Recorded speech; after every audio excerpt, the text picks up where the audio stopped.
If you love mushrooms, you're going to love how these mushrooms are smothered in a delicious butter masala. Hi everyone, I'm Ahmed, and today on Kravings Food Adventures, we're making a butter mushroom masala. This is somewhat similar to a butter chicken.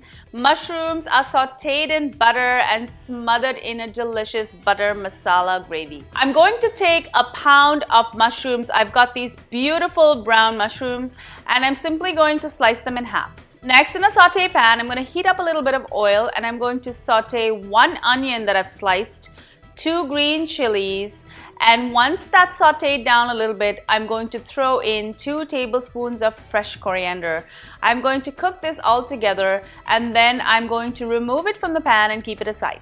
Next, we're going to add some butter, and as you know, butter makes everything better. I'm going to add about 2 to 3 tablespoons of butter, and when that melts, I'm going to add my mushrooms and I'm going to saute it. I'm just going to let the mushrooms cook a little bit so they release some of the water. I'm going to add a teaspoon each of ginger and garlic paste, as well as 1 teaspoon each of chili powder, turmeric powder, and cumin powder, and I'm going to give that a good mix. I'm also going to add 1 tablespoon of pav bhaji masala. Next, I'm going to pour in 1 cup of blanched and pureed tomatoes. Now, I puree these tomatoes myself. I'm going to throw a link here if you want to see how to blanch a tomato. I'm also going to add a couple of tablespoons of tomato paste. Now, I try to avoid using a lot of canned tomato paste, but it does give the gravy a lovely color and a lovely texture.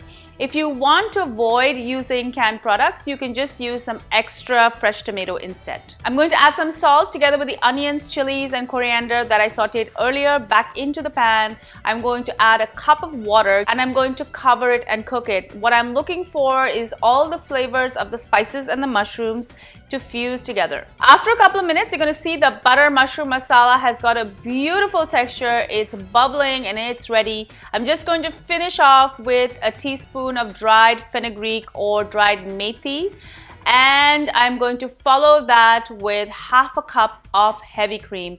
Gonna mix that in, and this gravy is luxurious and delicious. This butter mushroom masala is a real treat to your senses. It's rich and creamy and can be sopped up with some rotis or even eaten with rice.